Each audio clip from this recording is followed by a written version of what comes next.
કેમ છો? આજે આપણે આજના વિડીયોમાં ધોરણ 8ના ગણિતમાં પ્રકરણ નંબર 10 ઘાત અને ઘાતાંકમાં સ્વાધ્યાય 10.1ની જે દાખલાઓ છે એના ચર્ચા કરવાના છીએ. તો જો સ્વાધ્યાય 10.1ના દાખલો આપણે સંપૂર્ણ શીખવા માંગતા હોય, સમજવા માંગતા હોય તો વિડીયોમાં અંત સુધી બન્યા રહેશો. અને જો આપને વિડીયોમાં કોઈ ડાઉટ કે કોઈ ક્વેરી છે તો કોમેન્ટ બોક્સમાં કોમેન્ટ કરી જણાવશો, જેથી કરીને આપણી ક્વેરી કે ડાઉટ છે સોલ્વ કરી શકાય. એ ઉપરાંત જો આપને વિડીયોમાં નવું કંઈ શીખવા મળે છે, નવું કંઈ જાણવા મળે છે તો પણ કોમેન્ટ કરી જણાવશો, જેથી કરીને અમને આપના માટે સારું સારું કન્ટેન્ટ પૂરું પાડવાની પ્રોત્સાહન મળે. અને જો આપને ખરેખર વિડીયો ગમે તો વિડીયોને લાઇક કરવા વિનંતી, મિત્રોને શેર કરવા વિનંતી, જેથી કરીને એ લોકો પણ લાભ લઈ શકે. અને હા, હજી સુધી જો આપ ચેનલ પર નવા છો તો ચેનલને સબસ્ક્રાઇબ કરી બાજુમાં રેડ બેલ આઇકન દબાવી દેવું, જેથી કરીને આપને મારા નવા વિડીયોના અપડેટ્સ મળતી રહે. અહીંયા આપણે વધારે સમય ન બગાડતા હવે ધોરણ 8 જે ચેપ્ટર નંબર 10 છે ઘાત અને ઘાતાંક, એનું સ્વાધ્યાય 10.1 છે એની ચર્ચા કરીએ. સૌપ્રથમ તો ચેપ્ટરનું નામ છે ઘાત અને ઘાતાંક. તો ઘાત શું છે અને ઘાતાંક શું છે એની આપણે ચર્ચા કરીએ. તો સૌથી પહેલા ઉદાહરણ તરીકે આવી વસ્તુ લખેલી હોય તો આ છે એક આખું જે સ્વરૂપ છે, આખા સ્વરૂપને આપણે ઘાતાંક સ્વરૂપ કહીશું. અને એ જ વસ્તુ છે ઘાતાંક, બરાબર? ઘાતાંક સ્વરૂપ છે. જ્યારે અહીંયા નીચે બગડો જે છે એ બગડો કહેવાય આધાર, અને આ જે તગડો જે છે એને કહીશું આપણે ઘાત. અને આખું જે સ્વરૂપ છે એને કહીશું આપણે ઘાતાંક સ્વરૂપ. અને આને બોલાય કેવી રીતે? તો 2 ની 3 ઘાત, 2 ઉપર 5 હોય તો 2 ની 5 ઘાત, 3 ઉપર 7 હોય તો 3 ની 7 ઘાત. તો આખું જે સ્વરૂપ છે એને ઘાતાંક સ્વરૂપ કહેવામાં આવે છે. અને એના દાખલાઓ જે છે એ દાખલાઓની આપણે ચર્ચા કરવાની છે. તો સ્વાધ્યાય 10.1 નો પહેલો દાખલો છે કિંમત શોધો. એટલે આપણને જે 3 રકમ આપવામાં આવી છે એ રકમની આપણે કિંમત શોધવાની છે. એમાં પહેલો દાખલો છે 3 ની -2 ઘાત. તો 3 ની -2 ઘાત છે તો એક વસ્તુ યાદ રાખવાની, જ્યારે ઘાત સ્વરૂપમાં ઉપર માઈનસ ઘાત આપેલી હોય, એ ઘાતને પ્લસ કરવી હોય તો એ જે માઈનસ ઘાત છે એને 1 ના છેદમાં જ્યારે લઈ જાઓ ત્યારે એ પ્લસ ઘાત થઈ જાય છે. તો અહીંયા આપણે સૌથી પહેલા 3 ની -2 ઘાત છે તેને પ્લસ ઘાત કરવી હોય તો એને સૌથી પહેલા 1 ના છેદમાં લઈ જઈશું એટલે 3 ની +2 ઘાત થશે. અને હવે 1 ના છેદમાં 3 ની 2 ઘાત આપણે જાણીએ છીએ 3 ગુણ્યા 3. ઘાત સ્વરૂપ જે છે એ ઘાત સ્વરૂપ દેખાડ્યું હોય એમાં જે આધાર છે, આધારનો જેટલી ઘાત આપેલી હોય એટલી વખત ગુણાકાર આપણે સમજવાનો છે. એટલે કે 2 ની 3 ઘાત હોય તો ખરેખર આને લખાય આવી રીતના 2 ગુણ્યા 2 ગુણ્યા 2, જે કિંમત થતી હોય કિંમત આપણે લખી નાખવાની થાય. એટલે કે આધાર 2 છે એની કેટલી વાર? 3 વાર ગુણાકાર. સેમ વસ્તુ 3 ની 2 ઘાત છે તો 3 નો કેટલી વાર ગુણાકાર આવશે? 3 નો 2 વાર ગુણાકાર આવશે. એટલે કે 1 ના છેદમાં 9. તો આવી રીતે દાખલાની ગણતરી થાય છે. ખૂબ જ સહેલો દાખલો છે કિંમત શોધવા માટેનો, એ એકદમ સહેલો દાખલો છે. હવે આપણે દાખલો બીજો જોઈએ. દાખલા બીજાની રકમ છે -4 ની -2 ઘાત. તો સૌથી પહેલા ઘાત માઈનસ છે આપણે જાણીએ છીએ એને પ્લસ કરવી પડે. તો શું કરશું? 1 ના છેદમાં લઈ જઈશું, -4 ની +2 ઘાત થઈ જશે. અને હવે આપણે જાણીએ છીએ કે 2 ઘાત એટલે શું? તો 1 ના છેદમાં -4 નો 2 વાર ગુણાકાર. હવે ચોકો ચોકો 16 થશે, 1 ના છેદમાં 16 જવાબ આવશે. અહીંયા હવે ખાસ યાદ રાખજો 2 વાર માઈનસ હોવાથી માઈનસ માઈનસ જવાબ કેવો જાય? પ્લસ થઈ જાય, પરંતુ પ્લસ નિશાની કરતા નથી એટલે જવાબ આવશે 1 ના છેદમાં 16. તો આ પણ ખૂબ સહેલો દાખલો હતો. હવે બીજો દાખલો જોઈએ તો છે 1 ના છેદમાં 2 એની -5 ઘાત. તો સૌથી પહેલા -5 ઘાત છે એને આપણે પ્લસમાં ફેરવવી હોય તો એને 1 ના છેદમાં લઈ જવી પડે. એટલે કે 1 ના છેદમાં 1/2 ની +5 ઘાત. હવે એક વસ્તુ આપણે યાદ રાખશું કે નિયમ એવો છે ઘાતાંકમાં કે કોઈ પણ આપણને આપેલું હોય ઉપર કોઈ ઘાત હોય તો આ ઘાત છે આ બંનેને મળે એટલે કે આને 1 ની 5 ઘાત અને છેદમાં 2 ની 5 ઘાત આવી રીતે પણ લખી શકાય છે. તો હવે ખરેખર આ થશે એવું અહીંયા 1 ના છેદમાં 1 ની 5 ઘાત છેદમાં 2 ની 5 ઘાત. અને નિયમ મુજબ એવું છે ઘાતને છેદનો છેદ જે છે એ અંશમાં જતો રહે એટલે બનશે આવું 2 ની 5 ઘાત છેદમાં 1 ની 5 ઘાત. 2 ની 5 ઘાત એટલે 2 ગુણ્યા 2 ગુણ્યા 2 ગુણ્યા 2 ગુણ્યા 2 અને છેદમાં થશે 1 ગુણ્યા 1 ગુણ્યા 1 ગુણ્યા 1 ગુણ્યા 1. 5 વાર એક વખત અને 5 વખત 2 નો ગુણાકાર, બરાબર? હવે 2 દુ 4 દુ 8 દુ 16 દુ ને 32. ઉપર આવશે 32 અને છેદમાં 1 આપણે ખાલી 32 લખી શકીએ છીએ. આ સ્ટેપ ન કરવું હોય અને ડાયરેક્ટ આપણને ખબર હોય કે 2 ની 5 ઘાત 32 થાય છે તો પણ જવાબ લખી શકો છો. તો આ રીતના દાખલાની ગણતરી થાય. ખૂબ જ સરળ દાખલો હતો. અહીંયા સ્વાધ્યાય 10.1 નો પહેલો દાખલો છે પૂર્ણ થાય છે. હવે આપણે દાખલા નંબર 2 ની ચર્ચા કરીએ. દાખલા નંબર 2 ની રકમ છે સાદુરૂપ આપો અને પરિણામને ઘન ઘાતાંક સ્વરૂપે લખો. તો આપણને જે રકમ આપવામાં આવી છે આપણે સાદુરૂપ આપવાનું છે અને જવાબ આપણે ઘન ઘાતાંક સ્વરૂપે લખવાનો છે.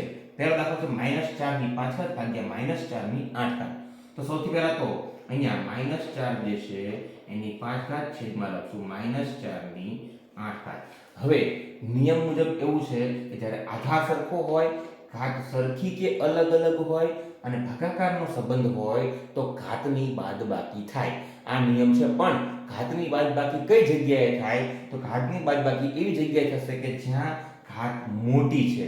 તો અહીંયા ઘાત ક્યાં મોટી છે? નીચે 8 મોટા છે, તો આપણે બાદબાકી અહીંયા કરવાની થશે. તો આને નીચે લાવીશું તો બનશે કંઈક આવું કે 1/4 ની 8 ઓછા 5 ની 8 ઓછા 5 બરાબર, એટલે 1/4 ની 3 ઘાત. આ જવાબ થશે આપણો.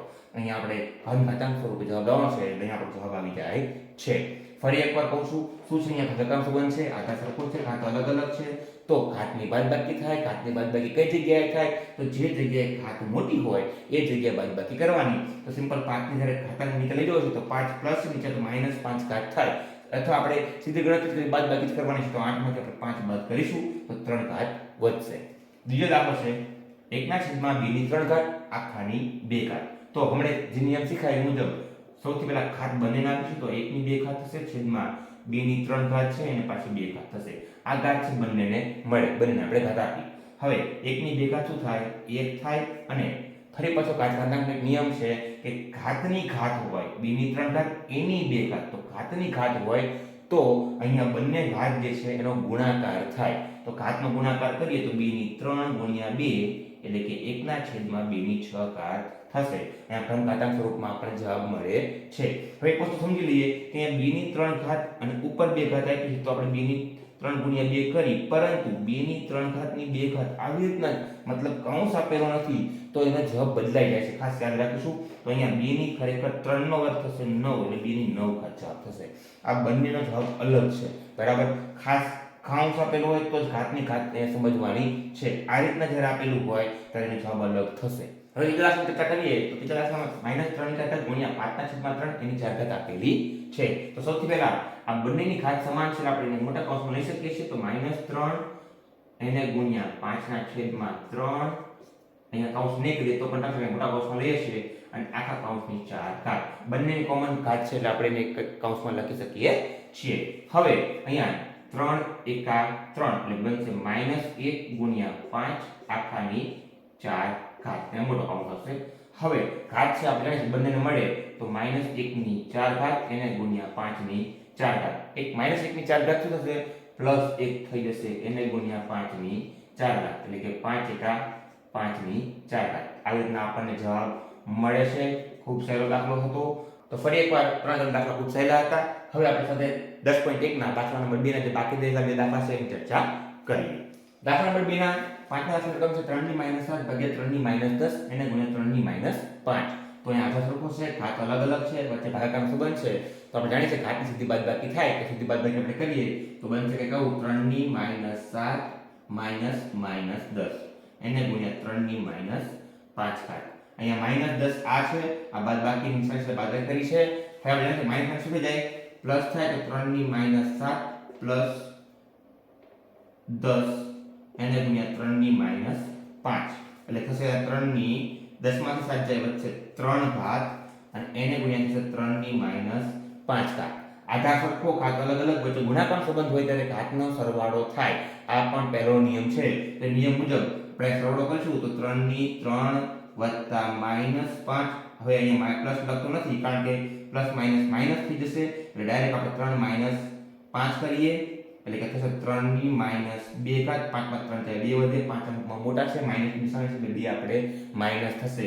હવે આપણે જવાબ ઘાતાંક સ્વરૂપમાં પણ ઘન ઘાતાંક સ્વરૂપમાં લખવાનો છે, તો માઈનસ ઘાતને પ્લસ કરવું હોય તો આપણે આગળ ચર્ચા કરીએ મુજબ 1/છેદમાં લખી નાખીશું 3/2 ઘાત, એટલે ઘન ઘાતાંક સ્વરૂપે આપણો જવાબ થઈ જશે. ત્યારબાદ પાંચમો દાખલો છે 2 ની -3 ઘાત ગુણ્યા 7 ની -3 ઘાત. આગળ દાખલાની ચર્ચા કરી મુજબ, જોયા મુજબ બંનેની ઘાત સરખી છે તો આપણે એને કૌંસમાં લખી અને ઘાત સમાન કરી શકીએ છીએ. તો કંઈક બનશે આવું 2 ગુણ્યા -7 આખાની 3 ઘાત. 7 ની થશે -14 ની -3 ઘાત. હવે ઘાતને પ્લસ કરીએ તો આપણે જાણીએ 1 ના છેદમાં લઈ જવું પડે -14 ની 3 ઘાત. તો આ દાખલાની ગણતરી થાય છે. ખૂબ જ બંને સહેલા દાખલા હતા. સમગ્ર દાખલો 2 પણ ખૂબ સહેલો હતો. હવે અહીંયા દાખલો બીજો પૂર્ણ થાય છે. હવે આપણે દાખલા નંબર 3 ની ચર્ચા કરીએ. દાખલા નંબર 3 ની રકમ છે કિંમત શોધો. પહેલું છે 3 ની 0 ઘાત વત્તા 4 ની -1 ઘાત ગુણ્યા 2 ની 2 ઘાત. સૌથી પહેલા તો 3 ની 0 ઘાત, કોઈ પણ સંખ્યાની 0 ઘાત હોય જવાબ 1 સમજવાનો. તો 3 ની 0 ઘાત થઈ જશે 1 વત્તા 4 ની 1 ઘાત છે એટલે 1/4 થશે. આપણે ઘાત પ્લસ કરવા માટે છેદમાં લઈએ છીએ, આપણે જાણીએ છીએ. હવે એને ગુણ્યા 2 ની 2 ઘાત. આ બંને સાદુરૂપ જે છે એ આપવું હોય તો 4 × 4 ને વત્તા 1 5 એટલે કે 5 ના છેદમાં 4 આવું થશે. 4 × 4 અને ઉપર આ જે સંખ્યા છે ઉમેરી દેવાની. તો 4 × 4 ને વત્તા 1 5 ના છેદમાં 4 એને ગુણ્યા 2 ની 2 ઘાત આપણે જાણીએ છીએ 4 થાય. 4 4 ઉડી જશે, જવાબ વધશે 5. ખૂબ જ સહેલો દાખલો, આવડે એવો દાખલો છે. રકમ ખાલી આપણને અટપટી કે અઘરી લાગે, બાકી દાખલા ખૂબ જ સહેલા છે. દાખલો બીજો જે છે 2 ની -1 ઘાત ગુણ્યા 4 ની -1 ઘાત ભાગ્યા 2 ની -2 ઘાત. તો સૌથી પહેલા ઘાત સાથે કરવા માટે શું કરશું? આપણે સમાન પ્લસ કરવા માટે છેદમાં લઈશું. તો 1/2 1 ઘાત લખતો નથી, કારણ કે 1 ઘાત લખવામાં કઈ ફરક પડતો નથી. માઈનસ તો લખવી પડે. ગુણ્યા 1/4 ભાગ્યા એની જગ્યાએ આપણે ભાગ્યા 1/2 ની 2 ઘાત. બરાબર, પ્લસ ઘાત કરવા માટે આપણે આ કર્યું છે. થાય શું? તો 1/4 ગુણે 8 ભાગ્યા 1/2 ની 2 ઘાત થાય 4. હવે આ પેલા ભાગાકાર છે એને આપણે ગુણાકાર કરીએ તો શું થાય? રકમ ઉલટાઈ જાય, 4 ઉપર જાય, નીચે 1 આવતા રહે. આ આપણે જાણીએ છીએ, કારણ કે અપૂર્ણાંકના ગુણાકાર કેવી રીતના થાય એની ચર્ચા જે તે પ્રકરણમાં 7માં પણ થયેલી છે, ધોરણ 8માં અને ધોરણ 7માં પણ થયેલી છે. બરાબર, તો 1 ખૂટશે, 4 × 2 = 8, જવાબ વધશે 1/2. તો આ રીતના દાખલાની ગણતરી થાય છે. ત્રીજો દાખલો છે 1/2 ની -2 ઘાત 1/3 ની -2 ઘાત વત્તા 1/4 ની -2 ઘાત. તો આવો દાખલો જ્યારે હોય તો ખરેખર લાંબો દાખલો થાય, પણ આપણે સરળ કરવા માટે શું કરવાનું? સિમ્પલ વસ્તુ છે, ઘાત માઈનસ હશે તો એને પ્લસ કરવા માટે છેદમાં લઈ જશું. તો 1/1/2 ની 2 ઘાત વત્તા 1/1/3 ની 2 ઘાત વત્તા 1/1/4 ની 2 ઘાત. આવું થશે ઘાત પ્લસ કરવા માટે. પણ જ્યારે ઓવરઓલ બધાને ઘાત આપીશું તો છેદનો છેદ છે હંમેશા અંશમાં આવી જાય, આપણે જાણીએ છીએ. એટલે આપણે સીધું અહીંથી સ્ટેપ લઈ જઈએ તો થશે શું? તો ઉપર 2 ની 2 ઘાત છેદમાં થશે 1 ની 2 ઘાત વત્તા 3 ની 2 ઘાત છેદમાં થશે 1 ની 2 ઘાત વત્તા 4 ની 2 ઘાત છેદમાં થશે 1 ની 2 ઘાત. હવે 2 ની 2 ઘાત થશે 4 ના છેદમાં 1, અહીંયા 3 ને 3 નો વર્ગ એટલે 3 ની 2 ઘાત છે 9 થાય, 9 ના છેદમાં 1 વત્તા અહીંયા 4 જે છે 4 નો વર્ગ થશે 16 ના છેદમાં 1. તો નીચે છેદ 1 છે, આપણે કંઈ લખ્યું ન લખ્યું ફરક પડતો નથી. તો ઉપરનો જે સરવાળો છે એટલે કે 4 + 9 + 16 આ આપણો જવાબ થશે. તો 16 ને 9 થશે 25 અને 25 ને 4 થશે 29. તો આ દાખલાનો જવાબ આવશે 29. તો આ દાખલાની ગણતરી થાય છે. અહીં સ્ટેપ તમે વધારી શકો છો કે 1 અને 2 ઘાત મળે, 2 ની 2 ઘાત મળે, પછી છેદનો છેદ છે પાછો અંશમાં જાય. પણ એને સોલ્વ કરવા માટે થઈને મેં આ રીતે લખેલું છે. દાખલા નંબર 3 જે છે એના 3 દાખલા પૂર્ણ થાય છે, જે ખૂબ સહેલા હતા. હવે જે 2 દાખલા બાકી રહેશે એ 2 દાખલાની ચર્ચા આપણે કરીએ. દાખલા નંબર 4 ની રકમ છે 3 ની -1 ઘાત વત્તા 4 ની -1 ઘાત વત્તા 5 ની -1 ઘાત અને તમામની 0 ઘાત. તો અહીંયા ખરેખર તો ઘાત પ્લસ કરીને છેદમાં મૂકીને પ્લસ કરી શકો છો, પણ ખરેખર એવું કંઈ કરવા જવાય નહીં, કારણ કે સીધી બધાનો આપણને જે કાઉન્સ આપેલું છે કાઉન્સમાં બધા જે આંકડા આપ્યા છે એની 0 ઘાત આપી છે. અને મેં આગળ કીધું મુજબ કોઈ પણ સંખ્યા હોય એની 0 ઘાત જવાબ શું થશે? 1 જ થાય. એટલે આખા દાખલાનો જવાબ થશે 3 ની -1 ઘાત વત્તા 4 ની -1 ઘાત વત્તા 5 ની -1 ઘાત આખાની 0 ઘાત બરાબર થઈ જાય જવાબ 1. એટલે કે આનો જવાબ આવશે 1. આ ખૂબ જ સહેલો દાખલો છે. અહીંયા પ્લસ ઘાત કરવા જવાય નહીં, ટાઈમ વેસ્ટ થાય. ત્યારબાદની રકમ છે કે છગડીયા કૌંસમાં -2/3 આખાની -2 ઘાત અને આખા છગડીયા કૌંસની 2 ઘાત. તો સૌથી પહેલા તો આપણે નિયમ મુજબ ઘાતની ઘાત જે છે એનો શું આપણે કરશું? ગુણાકાર કરીશું. તો બનશે આવું -2/3 એની -2 × 2 એટલે કે -2/3 ની થશે -4 ઘાત.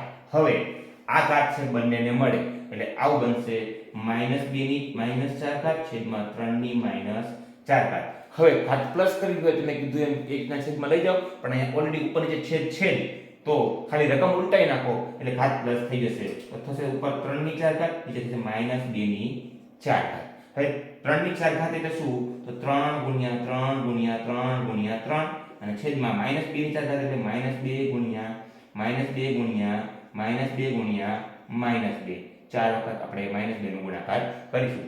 3 તરી 9 તરી 27 તરી 81 એટલે કે ઉપર આવશે 81 છેદમાં 2 દુ 4 દુ 8 દુ ને 16 છેદમાં આવશે +16 કારણ કે 4 વખત ગુણાકાર છે એટલે કે બેકી સંખ્યા ઘાતમાં છે તો જવાબ આપણે કીધું મુજબ પ્લસ થઈ જાય છે. તો આ રીતના દાખલા નંબર 4 અને 5 ની ગણતરી થાય છે. અહીંયા દાખલો ત્રીજો સ્વાધ્યાય 10.1 નો સંપૂર્ણ પૂરો થાય છે. તો અહીંયા સ્વાધ્યાય 10.1 નો ત્રીજો દાખલો પૂર્ણ થાય છે. આજના વિડીયોમાં આપણે આટલું રાખીશું. બાકીના જે દાખલાઓ છે એ નેક્સ્ટ વિડીયોમાં આપણે ચર્ચા કરીશું. આશા રાખું કે આજે જેટલા પણ દાખલા ગણાવ્યા કે સમજાવ્યા એ આપને સમજાઈ ગયા હશે. તેમ છતાં કોઈ ક્વેરી છે, કોઈ ડાઉટ છે તો કમેન્ટમાં કોમેન્ટ કરી જણાવજો, જેથી કરીને આપના ડાઉટ કે ક્વેરી સોલ્વ કરી શકાય. એ ઉપરાંત જો આપને ખરેખર વિડીયોમાં કંઈ નવું શીખવા મળ્યું હોય, નવું કંઈ જાણવા મળ્યું હોય તો પણ કોમેન્ટ કરી જણાવશો, જેથી કરીને અમને આવું સારું કન્ટેન્ટ પૂરું પાડતું રહેવાની પ્રોત્સાહન મળે. અને ફરી એકવાર જો આપને વિડીયો ગમ્યો હોય તો વિડીયોને લાઈક કરવા વિનંતી, મિત્રોને શેર કરવા વિનંતી, જેથી કરીને એ લોકો પણ લાભ લઈ શકે. અને હજી સુધી જો આપ ચેનલ પર નવા છો તો ચેનલ સબસ્ક્રાઇબ કરી બાજુમાં બેલ આઇકન દબાવી દેવું, જેથી કરીને આપને મારા નવા વિડીયોની અપડેટ્સ મળતી રહે. મળીએ છીએ નેક્સ્ટ વિડીયોમાં. તેમાં સ્વાધ્યાય 10.1 નું જે બાકી રહેલા દાખલાઓ છે એ પૂર્ણ કરી સ્વાધ્યાય 10.1 સંપૂર્ણ પૂરું કરીશું. આભાર.